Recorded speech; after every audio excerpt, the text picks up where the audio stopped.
gathered together a panel of writers who are the absolute best at providing you this great epic stories that you want to read, however you want to do it.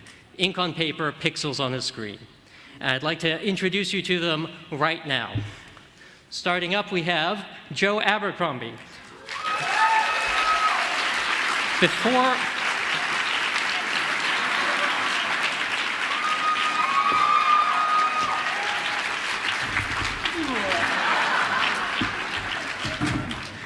Before becoming a full-time writer, Joe had spent 10 years as a freelance film editor, but now is a full-time writer with such successes as the New York Times best-selling Red Country and the first Law trilogy, The Blade Itself, Before They're Hanged, and The Last Argument of Kings. Excellent books. But his most recent novel is Half a King, the first book in a new trilogy featuring a young Prince Yarvi fighting to regain a throne that he never wanted in the first place. And he's from Bath, England, if you couldn't tell by his charming accent, where he lives with one wife, 2 daughters, and a son. That's true. Who wrote this? I should say as well that I was recently voted one of the 5 most important authors on this panel. And definitely the most British. Next up, we have Lev Grossman.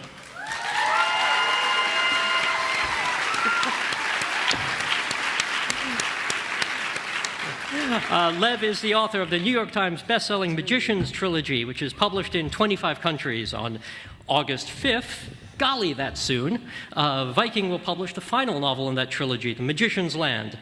In 2011, he won the John W. Campbell Award for Best New Writer. His essays and criticisms and reviews have appeared in Time, in the New York Times, and the Wall Street Journal, and Salon, and Slate, and Wired, and a whole bunch of other places. But the really important thing to know is that he had studied cello seriously for 10 years, but has now forgotten almost everything he's learned about it. And it's all gone. And we have Patrick Rothfuss.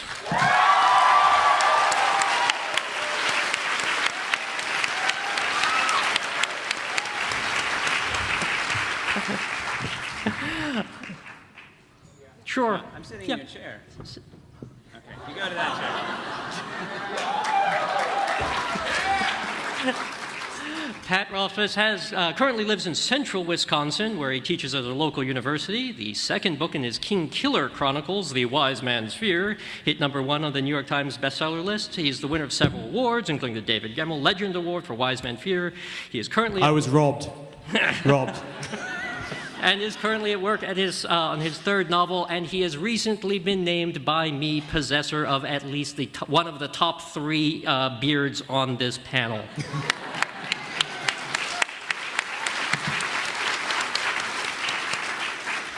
Diana Gabaldon.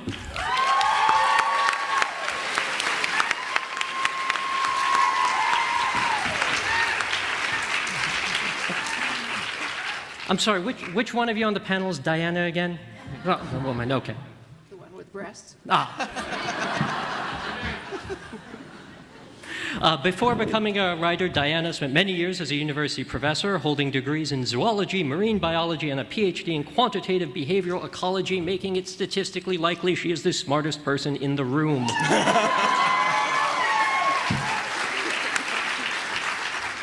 She is the author of the award-winning New York Times bestselling Outlander novels, with more than 25 million copies in print in 35 countries and 38 languages. Or is it 38 countries? Other way, sorry.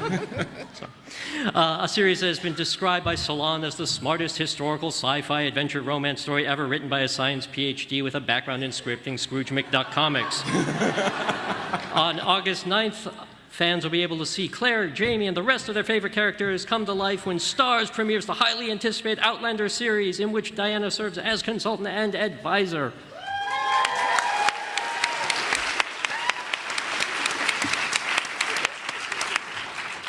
And George R.R. Martin.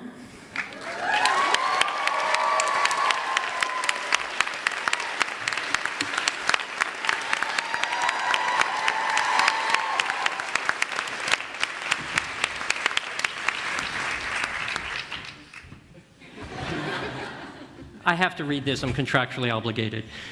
As a writer-producer, George R.R. Martin has worked on Twilight Zone, The Beauty and the Beast, and various feature films and pilots that were never made. As an editor, he has spearheaded some of the most exciting fantasy anthologies, such as the recent project with Gardner Dozois, the anthology Rogues, featuring short stories from top fantasy authors, including several on this panel. And he's also the #1 New York Times bestselling author of many novels, including the acclaimed Song of Ice and Fire series, which began with that title some of you may have heard of, Game of Thrones.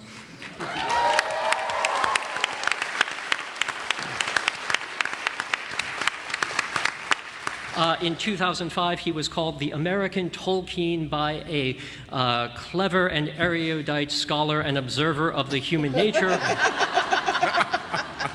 It's stuck to you now, George. You'll never get it off. And in this fall 2014, Bantam will publish The World of Ice and Fire, The Untold History of Westeros, and The Game of Thrones for those of you who need to keep score at home. Ladies and gentlemen, the rulers of the realm.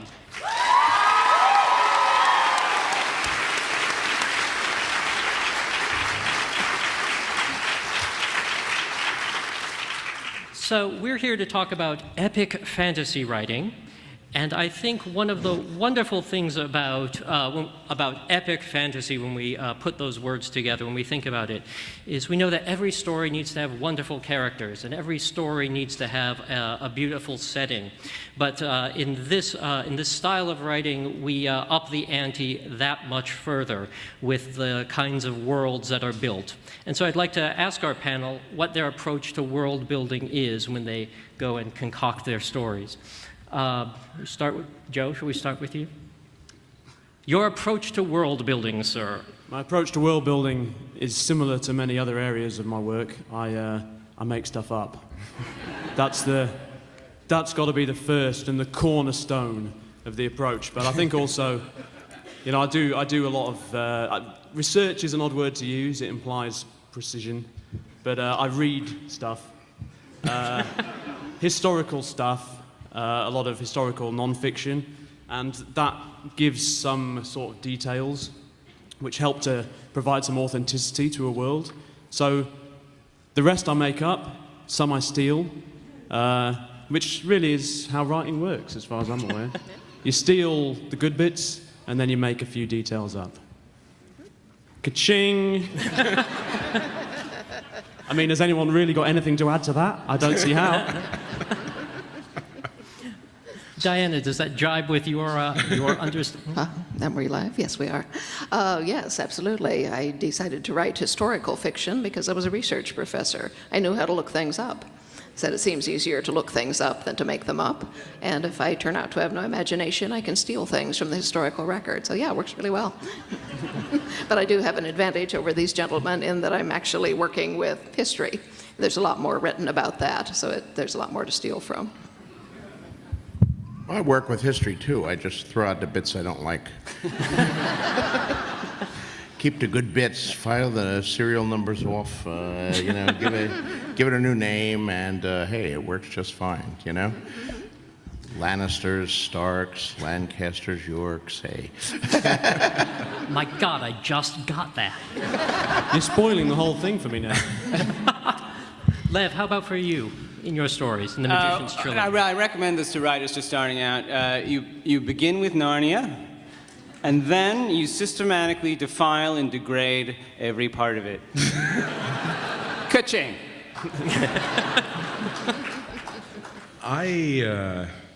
Boy, I've learned so much here. I don't know how I'll be able to unlearn it. You know, honestly, I thought that I made things up, and then people keep sending me links to articles saying, wow, it was really clever that you took this from such and such. And I'm like, yes, I did. Yes, I did. And somebody said, wow, I didn't realize that you spoke Gaelic, but this word that you use that means this in Gaelic. And I'm like, I am clever. So my advice would be just taking credit for every accident that happens also is a strong element of the world building. Although, in all seriousness, I will say there's a big push to write what you know and all of that, and to steal from the best. Good advice. But one day my roommate came home and found me watching like Warlock 3. And he looked at me, and his look made the sound that all of you just made, which is... And he said, yeah, working on your novel, eh? And I said, actually, I am. You know, I am working on my novel. And you know what? And I pointed at the screen, I go, right there, no glowing crystals and bat demons in my book. This is what this movie has taught me. You know? I want that not in my book. Like half of deciding what you want to do is deciding what you don't want to do. And when people ask for my influences, it would be much easier. I don't do it, but it would be much easier to point at the things that I've read or watched that have pissed me off to such a degree that the reaction to that is my book. I don't know what that says about If you don't like my work, you can just say so. You don't have to do it in front of all these people in this room. Are you certain this wasn't a scheme to try and make your viewing of Warlock 3 tax deductible in some fashion? It still counts as research. But that raises an interesting point. I mean, aside from watching great filmic literature, what other parts of process go into how you create your process in writing and how you approach the task? Well, Whoever's closest to a mic. I'm closest. I'll go. Maps. Maps are good. Some squared paper. Usually you need several types of squared paper. One is never enough. You need one with the big squares, and one with the little squares, one with the tiny ones, maybe some hex paper as well. You know what I'm talking about. You know? That won't always get a laugh, but here, that gets a laugh. And then some colored pencils. 70 or 80 different shades is fine. And you get to work and you invent your invented world on the paper, and you can see it in front of you. And having it there is useful in terms of making journeys on horseback the right length, things of that nature. So a good map is, I find, essential in the process. You have to be very, very careful with maps, though, because someday your publisher may come to you and say, we would like to do a map book. And it won't require any work from you. We'll just take the maps in the book and blow them up. And you'll say, ooh, that'll be a good idea. You'll give me money for that. And they'll say, yes, we will. And then they'll blow up the maps, and they'll call you up and say, you know that map that was in the front of your paperback, when we blow it up to poster size, it's a lot of blank spaces. Can you kind of fill that in? So then you find yourself drawing a lot of little mountains and forests and trying to think up putting rivers there and trying to figure out a name for them, you know. The Misty Mountains, wait a minute, someone choose the Misty Mountains. The Purple Mountains, no, that's from that song, Purple Mountains Majesty. What the hell can I call them here? The Turquoise Mountains, no, I don't know. And then you turn in the map that you got all filled up, and they say, well, this is great for the map of Westeros. How about the world map? Okay, here's the world map. I got it. It's mostly blank, but I'll fill that in too, and then they fill it in. Hippogriffs. You need lots of hippogriffs. Yeah.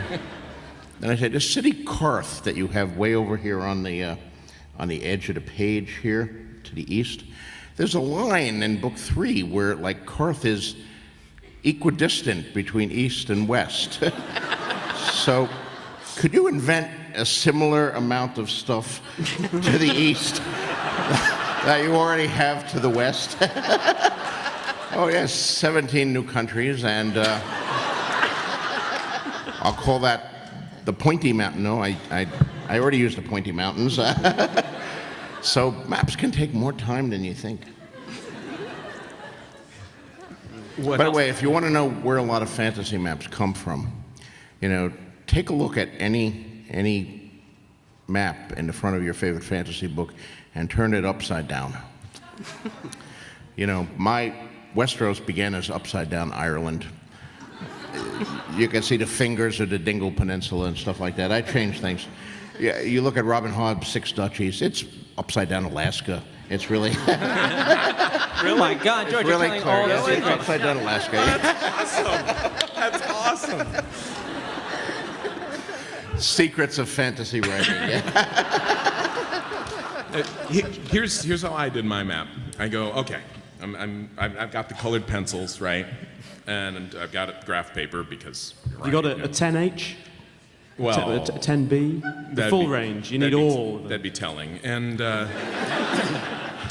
And so I know a big chunk of this story is going to have to happen in a big city.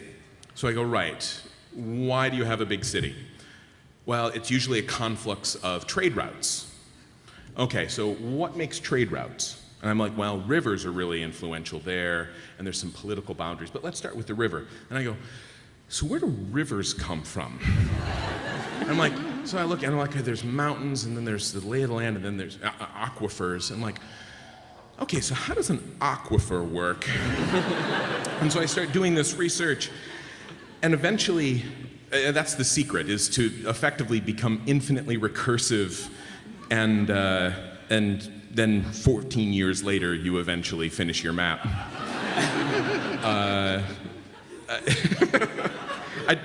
That's not advice, actually. Don't do that. And the day after it comes out, you get a letter from a geologist who says that you got the tectonic plates wrong. Yep.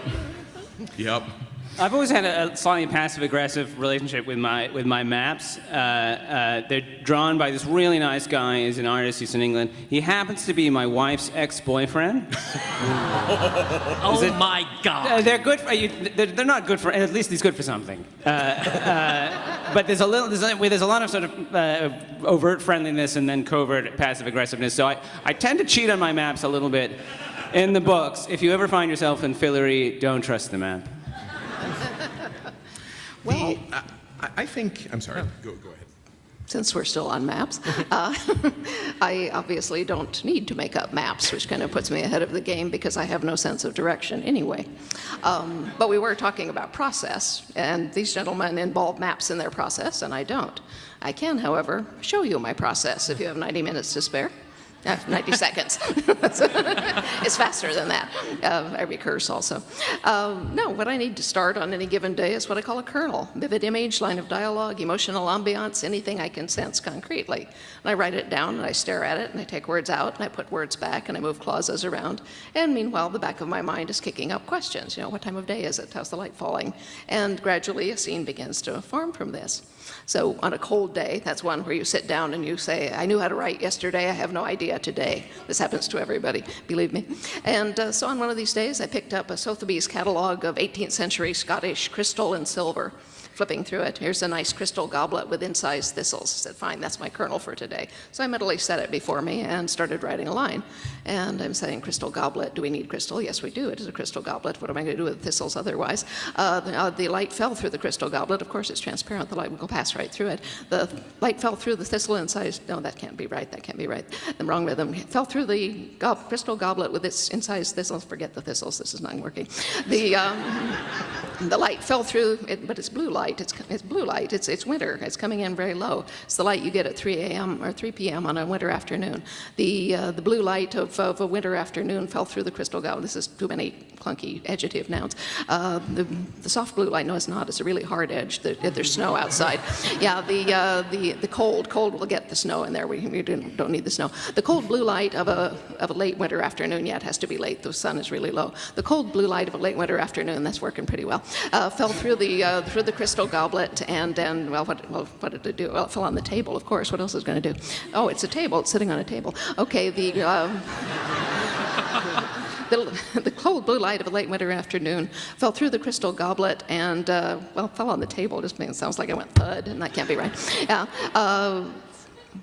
Passed through the glass? No, that's too passive. Fell on the table. I can make a thud if it wants to. And casting a pool of, well, it's a pool of light, of course, it's still light after it passed through the glass, you dummy. The cold blue light of a late winter afternoon passed through the crystal goblet and fell on the polished wood. It's polished, I can see it shining. The polished wood of the tabletop, but there's something about that light. It looks different. It was cold blue over here, and it's not that color at all over here. It's amber, casting a pool of amber light on the polished wood of the tabletop. Okay, now I know where I am. I'm in Jocasta Cameron's parlor. She has a glass window so the light can come in. I'm not someplace with a hide over the window. She's the only person who could afford a crystal goblet like this, and the glass is full of whiskey because that's why the light is amber. So at that point.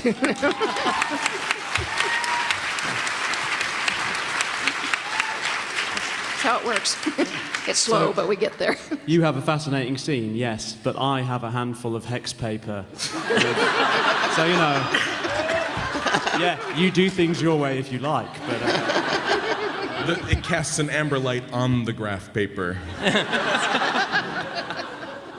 Well, and just maybe to put a bow on the whole map thing, the question that I like to ask when I find myself feeling compelled to write anything or do anything in a book is I say, why am I doing a map?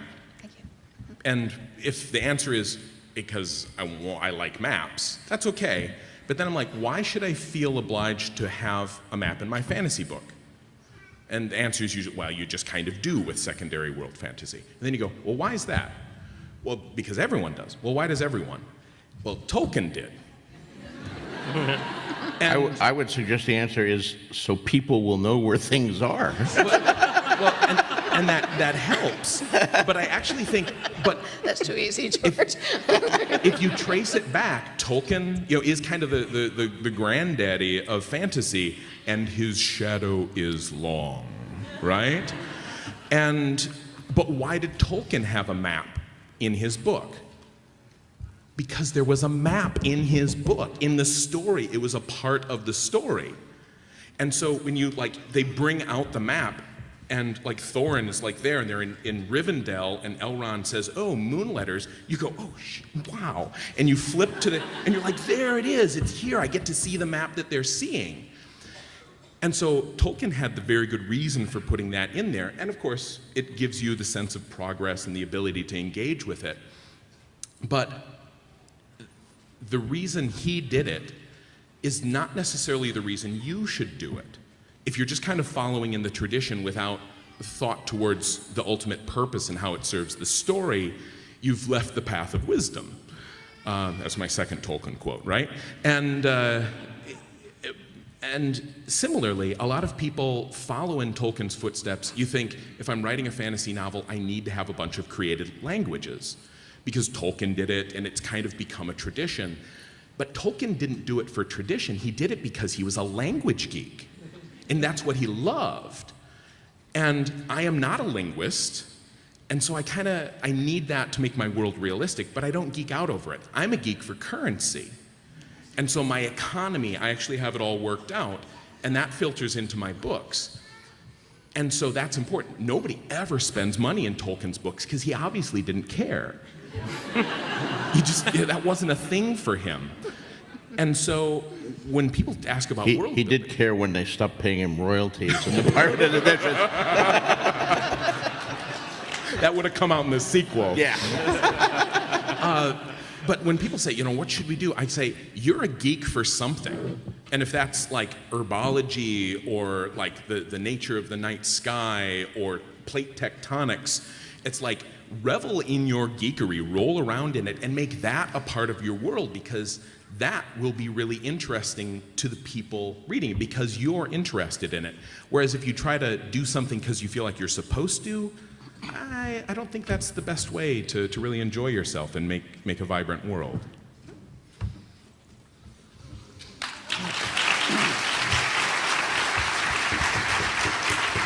Tolkien actually did something kind of interesting in the maps in Lord of the Rings. I remember when I read it for the first time, because the first map you encounter in that book is the map of the Shire.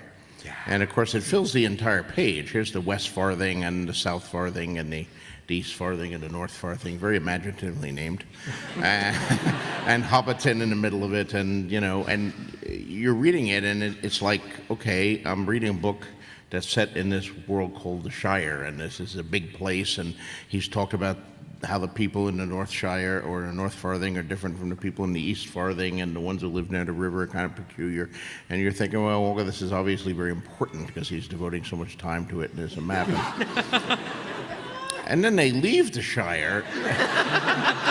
They go to Bree, and you know, they cross the Barrow Downs, they get the ribbon down, and suddenly you get another map, and like you can barely find the Shire. It's this little tiny kind of thing over here, and there's a whole gigantic world, and there's this wonderful feeling of, holy shit, I've just been reading about the backyard here. I thought I was having an epic journey to get from Hobbiton to Bree, and you know, the big danger was the mushroom farmer. But really, there's more going on than this. There's an whole enormous world, and I love that feeling that it's sort of he pulled the rug out from under you. The first map is just a feint. Well, it's an interesting point. So, when you write, if you're not writing for the ghost of Tolkien, who are you writing for? Who is your first reader, and how do you know it's okay for that person to read what you've written? Oh, let's see. Well, my first reader is actually me, and that's who I'm writing for. Yes, you guys don't actually matter. If you have more than one reader, there's absolutely no way to please them all, so you might as well not bother. But as for the actual set of eyes that's laid on my stuff once I've written it, that would be my husband. I've had him for 42 years, and so I'm reasonably sure I trust him by this time. But yeah, no, he's the only person who reads pieces as I write them, because I don't write in a straight line, I don't write with an outline, I don't plan the books ahead of time. So what he gets are these little disjunct pieces, which works because he doesn't really read books.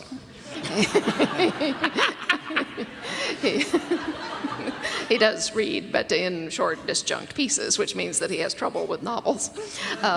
He has a very fine literary eye, though, and a very fine storytelling eye, and if I give him a scene and I know there's something wrong with it, but I'm not sure what, he can tell me what. He can put his finger on it, and he'll say, this person wouldn't do that here.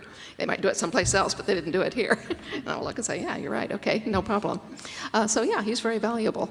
And it's good to have a first reader who you trust, but it depends what you're trusting them for. I can trust him for things like that. I can discuss the overall march of things. And he's also pretty good for manly things. Being the possessor of a pair of testicles, I can say, look, operating in the grip of testosterone, what would this person do? You know? Because it's not what a sane person would do, mostly. And yeah, and you know, he will tell me. Yeah, I suppose I'd certainly echo what Diana was saying. I mean, when the question came, my first thought was, I write for me. Yeah. You know, and if some of the little people enjoy it, that's a bonus. I think you have to write to your own taste. You have to write to the kind of story that you love, that you inspires you, as Pat was saying, the things that cover your own interests. The minute you start to write to some kind of imagined taste, some audience that you imagine is out there somewhere, you're doomed. I mean, you're probably doomed anyway. Global warming and all that. I mean, I don't see a way back. But, you know, if you'd like to write a fantasy story before the end of the world, I would advise sticking to your own taste. But then certainly, you know, a reliable beta reader, as they say, is vital as well. My parents have served that purpose. They've been my fiercest critics ever since I was born. And that's continued with my written work. You know, I know that if they tell me, you know what, Joe, this is not nearly as bad as I thought it'd be. I know I've got some real gold there. You know, it doesn't happen often. So it's important to have a critical, savage, well-informed reader to, you know, take a look and give you a second opinion. That almost sounds like a cry for help. Would someone give him a hug? Yeah, it was a cry for help. My first reader is my wife. My wife is significantly more intelligent than I am, so it's very helpful. She's an English professor. She does 18th century stuff. The bar is Jane Austen. I'm never going to get near that bar. I can't even see the bar, but it's good. There's a bar up there, and I can show her quite early drafts because you know, I mean, my wife can see my early drafts. She's seen some terrible things in her day. She can look at those too. And I write for myself. I'm an asshole. I'm very uncharitable. I know that I'm going to be tough on myself because I'm a very grumpy reader, and that helps. It's good to have a grumpy reader around. Yeah, I just have to echo what everyone else says here. I mean, ultimately you write for yourself. I've known writers who have tried to write for the audience or for publishers or for trends, and I've seen them spend years and decades running from one trend to another to try to be successful. I'll write some science fiction, I'll write some cyberpunk. Cyberpunk's very hot. Now I'll write steampunk because everybody likes steampunk. Wait a minute, epic fantasy is catching on. I'll write that. Oh no, urban fantasy. And they keep switching genres, trying to hook on to something instead of just writing the kind of stories they really want to write, the stories that excite them, that interest them, the stories that they lose themselves in. Pat was right about obsessions too. I mean, for me, one of the things about the Middle Ages that I love is heraldry, and there's a lot of stuff in my book about all the heraldry of the various houses, and I love it. I devote a lot of time to it. I also devote a lot of time to feast. For some reason, I seem to have a certain attraction to food. I hadn't noticed. And some of my readers don't like that. It's gratuitous. Gratuitous eating? Gratuitous eating. It doesn't advance the plot to know how well the swan was cooked. And why do we know all this heraldry? It's too much. I'm not interested in heraldry. And, fine. Write your own book, leave out the heraldry. I don't care. This is my book. I'm going to put in the heraldry. And we're not even going to get into the whole question of sex and gratuitous sex. And can any sex really be gratuitous? I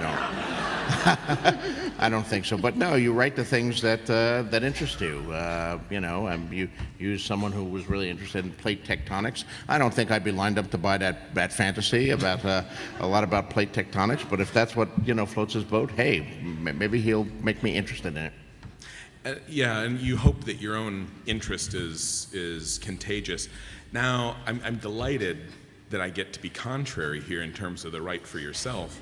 Because mostly I agree with them, but once they were all in a row, I'm a really contrary person. We've noticed. The secret is out. But I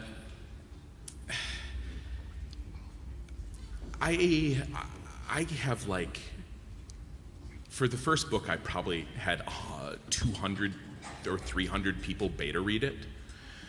And actually, it's nice to have a smart person read your book, or a writer to read your book, because writers give you writery feedback.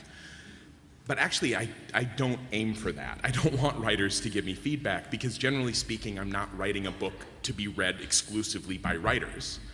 I just want people to read my book. And so a plumber reads my book, but he also happens to be a part-time musician, and he goes, so there's this part in the book, and I'm like, oh, really? Thank you. Whereas writers know a lot about writing, other people know a lot about everything else. And so one of my friends who's a history major read my book, and he went, so if this city has this many people in it, it must be surrounded by wheat fields. And I go, actually, yeah. And so we talk about that. Somebody else goes, actually, lutes have 14 strings. This is 12 years into writing the book, right? And now, it wasn't a musician I gave the book to. I gave it to an aquatic toxicology person who was working as a graphic designer. And he goes, yeah, 14 strings. If one of them breaks, it's not a big deal. And I'm like, shit. That almost made it into the finished book. I didn't do enough lute research, apparently. And so I get so much beta reader feedback, because if one person says something, I'll just disagree with them and I'll shut them down. And then if 2 people say something and I disagree with, I'll still ignore them. But then 3, and I'm like, I'm wrong. But if you don't have 3 beta readers, how can you get there? If you don't have maybe 10, 3 people might not comment on this thing. And again, I'm not offering this as advice. This is a confessional thing that I'm doing right here. This is a part of my court-mandated therapy. It's a safe space. It's okay. Where I'm obsessive in gathering this feedback and seeing how people really feel about it. And so I'm writing for that. I'm using them as a representation of this mythic, perfect audience that you imagine when you write. And then I they're my control group. I don't even know what I would call them, but it's essential to my process. And with this more recent book, I only had like 40 beta readers, and I'm really antsy about it because I feel like I haven't put it through the testing process appropriately. See, and you know how crazy this is, right? Yeah, I mean, I'm just thinking you're giving us all a bad name with this whole admission that writers can be wrong about things. That was the part that really worried me. I think you need to talk to your union rep about that whole wrong thing. Yeah, that seems like a painstaking process. I'd find that really, I don't know, exhausting is the wrong word, but I'd find it a lot to process. You know, I couldn't take more than 2. Initially, on the latest book I've done, I had maybe 4 editors, all giving kind of their own set of notes, and that became quite a lot to kind of take in. So yeah, I mean, everyone has their own process. It's often fascinating to hear how much they differ in the way they go about things. I actually use about 25 beta readers, and I do that because I read about it on Pat's blog. Oh, really? I'm going to do what Pat does. It's working for him. I'm spreading this contagion. Exactly. Yes, well, making a you lot of did beta ask who's readers your happy. first reader, and we answered. That doesn't mean you're not going to let anyone else read it ever. I do use experts. If I've written a medical scene, I'll look it up, I'll research it, I'll watch YouTube videos on how to amputate a leg, and then I will write the scene. But I do know 3 or 4 or 5 doctors, and I will say, hey, would you have a look at this? And usually they'll read through it and they'll say, well, yeah, it's great. He said, but if I were doing this myself, this might happen. And they can come up with lots more gruesome details than I could ever find out by myself. Yeah. So yeah, really you have- certainly should call on experts when you have them to hand. Do they have amputations on YouTube? Oh yeah. Just Google how to amputate a leg. I It's will. right there. How to amputate a leg above the knee. So we'll have some time for some questions from the audience, and I see our friendly con staff has set up the microphone down the aisle. So if you've got one that you'd like to ask, you can begin queuing up. And while we do that, I just want to ask our august panel. I'm not looking. That's just scary, isn't it? It's just. Okay. But I just want to ask a quick question because, of course, there are no better books to read than the ones these 5 authors have written. But if you had to recommend a book for someone else, or throw someone a bone, what would you recommend? What are you reading other than the books you have written, or that your neighbor here has written as well? What would you recommend for us? Who reads books, man? That's just lame. Oh man, Print is dead. dude. Lately, what have I been reading lately? Yes. That's the question. I recently read Jeff Vandermeer's book, Annihilation. I don't know if anyone's familiar with Jeff Vandermeer. I love him as a writer, and he writes very weird fiction, very, very hard to categorize. Usually his work is excellent for lovers of fungi.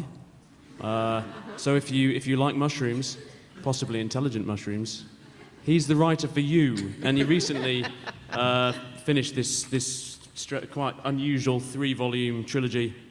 Very short books, very strange books, but create an atmosphere unlike anything else, really. So yeah, Annihilation, the first one's called. I'd recommend that. 2 quick recommendations. Kate Atkinson.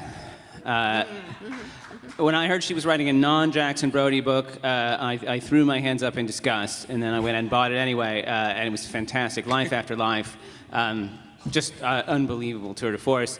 And there's a book coming out in a couple of weeks called Whiskey Tango Foxtrot by a guy named David Schaefer. It's his first book. It comes out same day my book comes out. Don't buy his, buy mine. But you might catch us in paperback because it's unbelievably brilliant. Very cool. Well, let's see. For people who like series, I'd recommend Phil Rickman, R-I-C-K-M-A-N. He writes a series of what are ostensibly crime novels, but their central character is an Anglican vicar named Marilee Watkins. She's a widow with an obnoxious teenage daughter, and she is also the official exorcist for the Diocese of Hereford.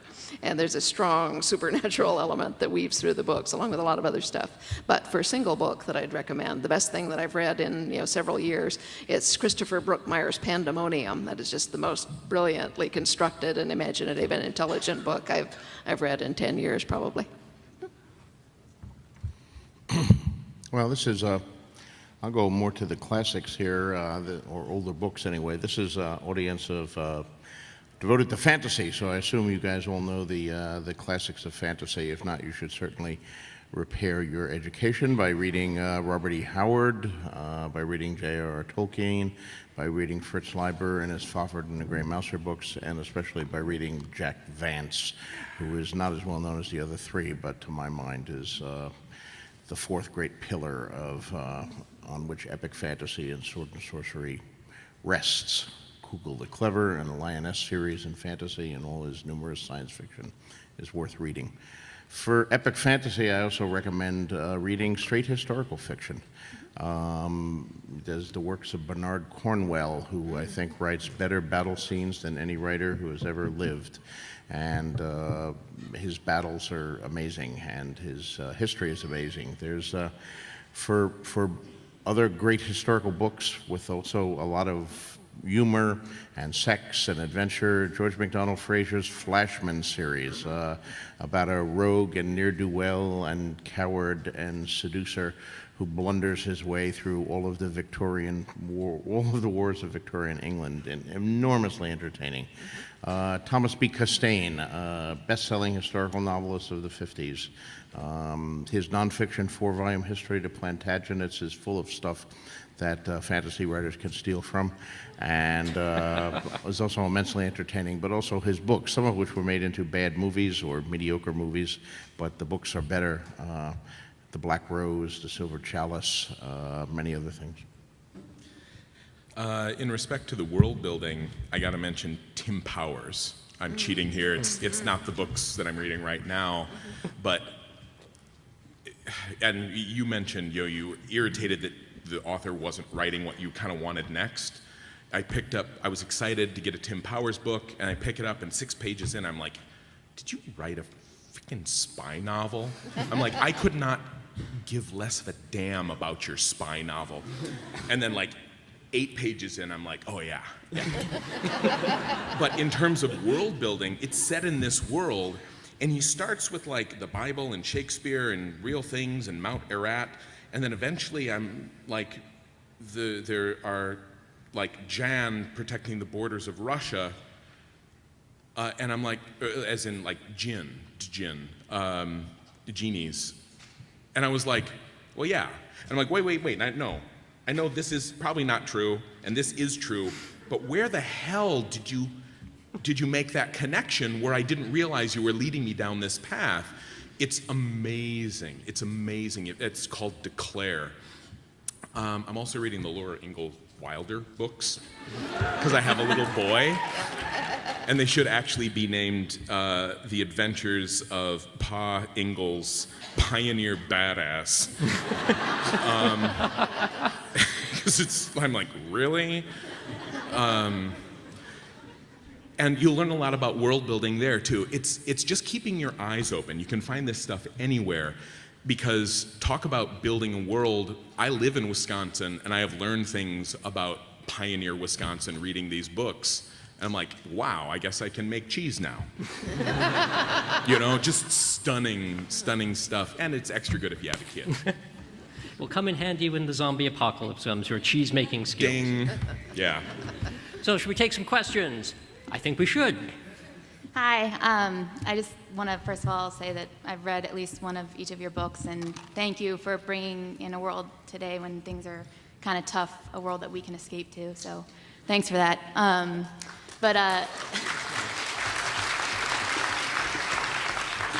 My question is for those of us who are writers out here, like, what is the toughest thing for you guys to get through when you're in the midst of writing a novel, and how do you get through it?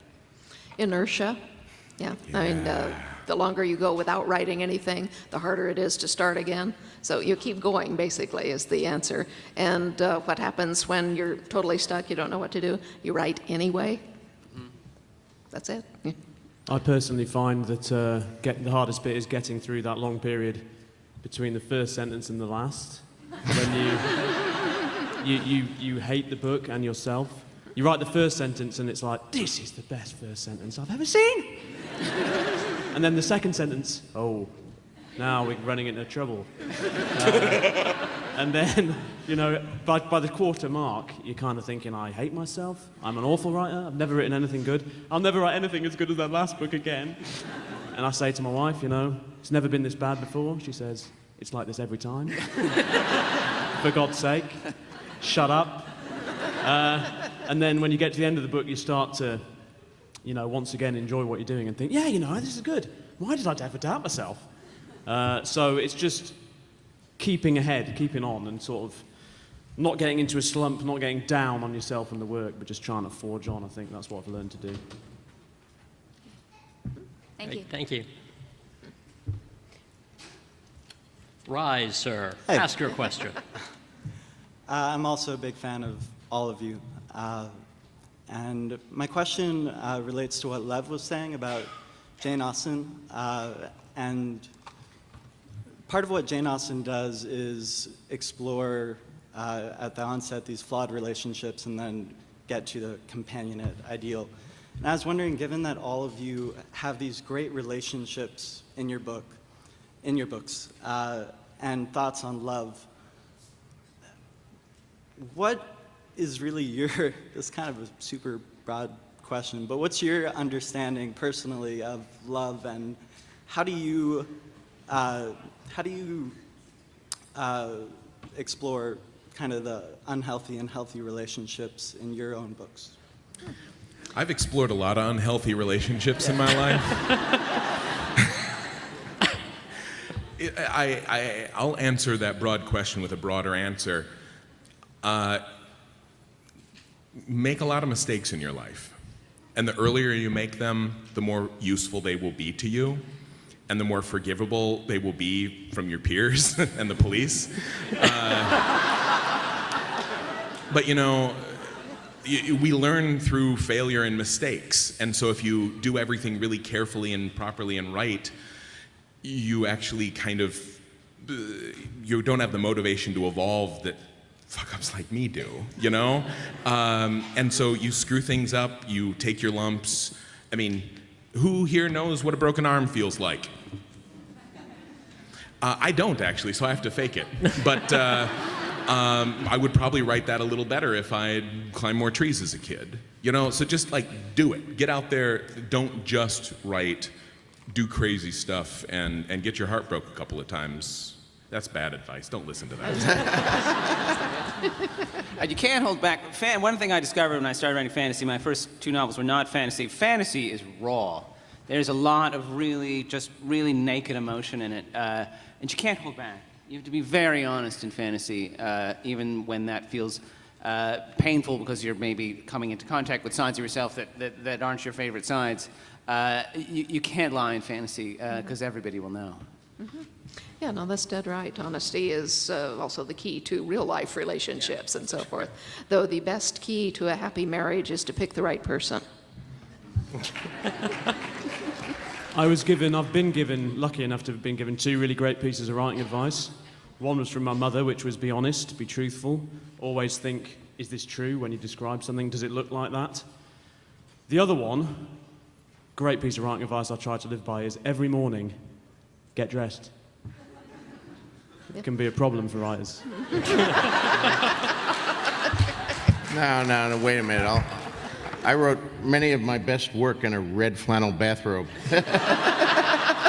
That counts, Oh, okay. Oh, try and top that if you can. This question is directed at Mr. Martin, though I would appreciate it if everyone would give their input. You've said before, and it shows in your work, that you're trying to make a very objective universe. You're trying to undermine stereotypes, have moral ambiguity, introduce strong female characters. What steps do you take to counter your inherent biases when you're writing a story? And sort of as a follow-up question, how do you interact with a story that you're reading that has very clear biases? Well, you know, I think it's an obligation. We're writing fantasies, and we're writing things that have dragons in them, and, you know, dire wolves and magical spells and things that don't exist. But which I know some mainstream critics or people coming from a more literary side of the spectrum dismissal of fantasy because of those things. But regardless of whether a story has a dragon in it or a spaceship or anything like that, I think the ultimate core of it is still the human heart in conflict with itself, as Faulkner said, and is the obligation of the writers to tell the truth as they see it. And that's what I try to do. I mean, I try to look at the world and you know, tell the truth, be true to my own characters, be true to my own feelings. The world's a complex place, of course. Some of these issues are extremely complex issues. One way I tackle them, at least, is by having a cast of thousands in which people can have differing opinions on these issues. For example, you mentioned writing strong women characters. This is something I get asked about a lot, and, you know, how do I write strong women characters? I don't set out to write strong women characters. In fact, I don't set out to say, I am now writing a woman. I just create a character, you know, that my focus is on individual. This is Cersei. This is what she would think of this situation, given her upbringing and her personality and the psychoses or neuroses that drive her and her goals in life. This is Brienne, who has a very different outlook on life. She's going to take things differently. You know, you build up the characters as individuals. You talk about the question of biases. The biases that I think will bite you in the ass most easily are the ones you don't even think about, where you're just writing something and you haven't even noticed that it's biased because it's so ingrained into the culture and into yourself and the way it's brought up that you don't even stop to question it. And of course, you can't stop, if you ever want to finish anything, you can't stop to question every word in a 1,500-page manuscript, or it will take even longer than my books do. But you do need to be conscious sometimes if you're called on something, and examine whether, you know, some unconscious or subconscious bias was at work there. Be open to that kind of criticism. Well, if there's one thing we've learned from this conversation is that it can be very difficult to finish things, but unfortunately I've gotten the sign we are at the close of our time today, so my apologies to the rest of our questioners. I would like to thank all of you for coming, of course, and to Joe, George, Patrick, Lev, Diana,